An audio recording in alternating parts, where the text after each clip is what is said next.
Okay hi everyone so आज हमें HCV का एक क्वेश्चन डिस्कस करना है that is question number 4 so it says Huygens principle of secondary wavelets may be used to find so आप देखो जो हाइगन्स प्रिंसिपल है ऑफ सेकेंडरी वेवलेट्स इसका हम यूज करते हैं to prove the laws of reflection and refraction जो refraction और रिफ्लेक्शन की लॉज हैं वो आप हाइगन्स प्रिंसिपल की हेल्प से प्रूव कर सकते हो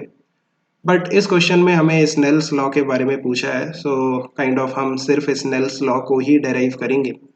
बाकी लॉज भी मोर और लेस सिमिलर तरीके से आप डेराइव कर सकते हो बट इस क्वेश्चन में मैं आपको बताऊंगा कि हाइगन्स प्रिंसिपल की हेल्प से how you can prove Snell's law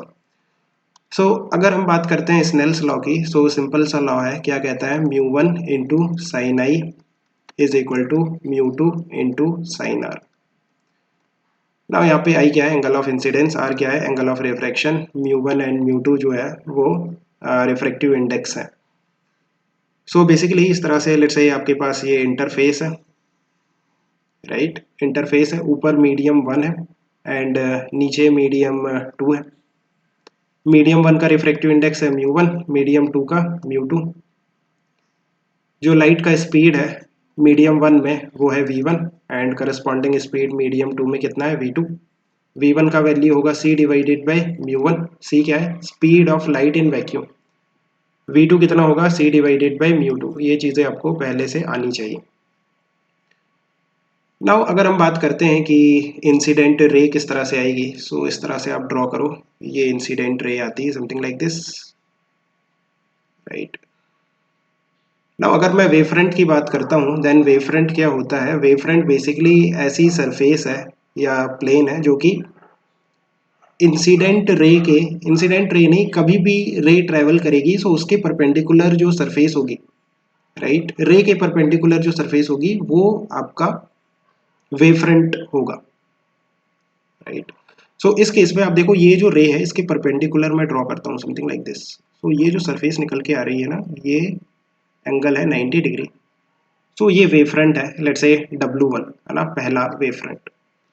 now जितनी भी रेज होंगी ना सभी इस वेवफ्रंट के परपेंडिकुलर होगी एक और रे ले लेते हैं एक रे इस तरह से राइट वो भी इस तरह से ट्रेवल कर रही है जो कि इस वेवफ्रंट के परपेंडिकुलर होगी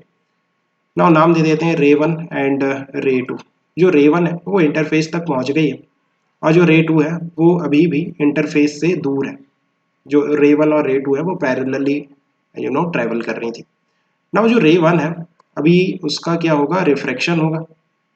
सो एक काम करते हैं यहाँ पे मुझे नॉर्मल ड्रॉ करना पड़ेगा रिफ्रैक्शन करने के लिए ये एंगल होगा एंगल ऑफ इंसिडेंस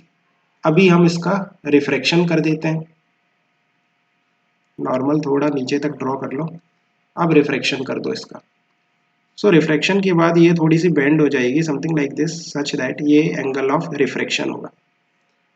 नाउ आप देखो कि जो रे 2 है वो तो अभी भी इंटरफेस तक नहीं पहुंची लेट्स से उसे कितना टाइम लगेगा t टाइम लगेगा इंटरफेस तक पहुंचने में और उसकी जो स्पीड होगी वो तो v1 होगी बिकॉज वो मीडियम 1 में ट्रैवल कर रही है सो कुछ इस तरह से वो जाती है सीधे अपना इस तरह से सो ये जो डिस्टेंस निकल के आएगा this will be v1 into T है ना t टाइम लगा उसे इंटरफेस तक पहुंचने में v1 की स्पीड से ट्रैवल कर रही है रे 2 मीडियम 1 में ना उतने देर में ये जो रे 1 है जो कि ऑलरेडी इंटरफेस पे पहुंच चुकी थी वो भी कुछ डिस्टेंस ट्रेवल कर लेगी वो कितने स्पीड से ट्रेवल करेगी v2 के स्पीड से और टी टाइम में वो कितना डिस्टेंस ट्रेवल करेगी v2 इंटू टी सो मान लो वो यहाँ तक पहुंच गए सो जो रे 2 है जितने टाइम में इंटरफेस तक पहुंची उतने टाइम में जो रे 1 है वो मीडियम 2 में v2t डिस्टेंस ट्रेवल करके यहाँ तक पहुंच गई नाउ आप देखो कि जो रे 2 है उसका भी रिफ्रैक्शन हो जाएगा और उसका भी जो डायरेक्शन होगा ना वो रे 1 के पैरेलल हो जाएगा राइट सो अभी मैं सेकेंड वेव फ्रंट अगर ड्रॉ करता हूँ सो अगेन इन दोनों रेस के परपेंडिकुलर मुझे ड्रॉ करना पड़ेगा इस तरह से समथिंग लाइक दिस सो ये हो गया क्या सेकेंड वेव फ्रंट इसको नाम दे देते हैं W2 ये एंगल 90 डिग्री राइट दोनों वेव के परपेंडिकुलर दोनों रेस के परपेंडिकुलर होगा सो आप देखो कि एक वेव फ्रंट से W1 से W2 वेव फ्रंट 1 से वेव फ्रंट 2 तक जाने में जो टाइम रहता है ना वो सेम रहता है जो रे 1 थी वो V2 की स्पीड से ट्रेवल कर रही थी, राइट, W1 से W2 तक जाने के लिए, और जो रे 2 थी वो V1 की स्पीड से ट्रेवल कर रही थी, बट दोनों को जो टाइम लगा वो सेम लगा, टी टाइम ना। सो आप ये हमेशा याद रखना कि दो वेव फ्रंट के बीच का टाइम सेम रहता है, स्पीड कुछ भी हो सकती है बट जो टाइम होगा वो सेम होगा। जितनी भी रेज W1 से W2 तक आएंगी ना वो सेम टाइम लेंगी, T time. Anyway, so basically हमें ये इक्वेशन को प्रूव करना है ना, सो थोड़ी सी ज्योमेट्री मुझे यूज करनी पड़ेगी। आप देखो ये जो एंगल है, let me use a different colour. आप देखो ये एंगल आर, राइट, ये एंगल आर। सो क्या हम कह सकते हैं ये एंगल 90 माइनस आर होगा? अगर ये एंगल 90 माइनस आर है, सो क्या हम कह सकते हैं ये एंगल आर होगा? बिकॉज आप इस ट्रायंगल पे देखोगे, इस पर्टिकुलर ट्रायंगल में, राइट, सो एंगल 90 डिग्री है। अगर ये एंगल 90 माइनस आर होता है तो ये एंगल होगा आर। सिमिलरली ये एंगल है आई, सो ये एंगल होगा 90 माइनस आई, इट मीन्स ये एंगल होगा आई। ये 90 माइनस आई था, है ना, ये आई, ये 90 माइनस आई, तो ये आई। अगेन ये एंगल होगा 90 डिग्री, ये 90, ये 90, राइट। सो बेसिकली हमें दो ट्रायंगल मिल गए, एक ट्रायंगल ये रहा, ये वाला ट्रायंगल। सो इस ट्रायंगल में अगर मैं आपसे पूछता हूँ कि मुझे साइन आई की वैल्यू बताओ, तो साइन आई की जो वैल्यू निकल के आ रही है वो है अपोजिट साइड है V1 इंटू टी, और जो हाइपोटेनियस है, लेट्स से ये जो पर्टिकुलर लेंथ है ना हाइपोटेनियस, दैट इज एक्स। सो ये हो गया डिवाइडेड बाई एक्स। अब नीचे वाला ट्रायंगल देखो, ये वाला ट्रायंगल, काम करता हूँ थोड़ा सा इसे थिक कर लेते हैं। ये वाला ट्रायंगल देखो, नीचे वाला, ये वाला ट्रायंगल। सो इस ट्रायंगल में मैं अगर आपसे पूछता हूँ कि साइन आर की वैल्यू बताओ, सो साइन आर जो होगा, ये एंगल 90 है ना, तो आर के अपोजिट जो साइड है V2T, so V2 into T divided by hypotenuse, hypotenuse तो इसके लिए भी एक्स ही है, so divided by x.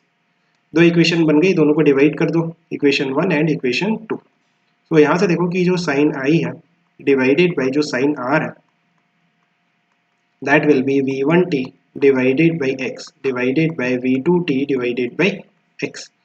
So t से t कैंसिल, x से x cancel, basically V1 divided by V2। V1 की वैल्यू है c डिवाइडेड बाई म्यू1, V2 की वैल्यू है c डिवाइडेड बाई म्यू2। सो c से c कैंसिल, सो बेसिकली म्यू2 divided by म्यू1। सो अब देखो कि जो sine I upon sine R है वो है म्यू2 बाई म्यू1, और यू कैन से कि जो म्यू1 इंटू साइन आई है वो म्यू2 इंटू साइन आर के बराबर है, राइट। सो बस यही आपको प्रूफ करना था, इसी इक्वेशन को हम स्नेल्स लॉ कहते हैं। अब बस ये ध्यान रखना कि एक वेव फ्रंट से दूसरे वेव फ्रंट तक जाने का जो टाइम है सभी रेस के लिए सेम होगा। जैसे मैं ऐसे कोई रे लेता हूँ, ये वाली रे है ना, मान लो ये W1 से W2 जाएगी, सो ये बेसिकली V1 स्पीड से ट्रेवल करेगी इस तरह से, फिर V2 स्पीड से भी ट्रेवल करेगी कुछ इस तरह से, राइट। मान लो ये हो गया टाइम T1 और ये हो गया time T2। So T1 plus T2 is basically again same time, T1 plus T2, है ना। जितनी भी रेज होंगी सभी को सेम टाइम लगेगा W1 से W2 तक जाने में। सो ये चीज़ें आप याद रखना, जिससे हम वेव फ्रंट की लोकेशन को ट्रैक करते हैं। सो ऑप्शन सी भी सही है, to find the new position of the wave front. कैसे फाइंड आउट करते हैं न्यू पोजीशन? सारी रेस टी टाइम में जितना डिस्टेंस ट्रेवल करी उनकी, है ना, और उसके परपेंडिकुलर दो वेव फ्रंट के बीच का टाइम सेम। ऑप्शन डी हमने ऑलरेडी प्रूव कर दिया स्नेल्स लॉ को। Find the velocity of light in vacuum, नहीं, वेलोसिटी ऑफ लाइट आप फाइंड आउट नहीं कर सकते हाइगन्स प्रिंसिपल से। Explain the particle nature of light, ये वेव नेचर को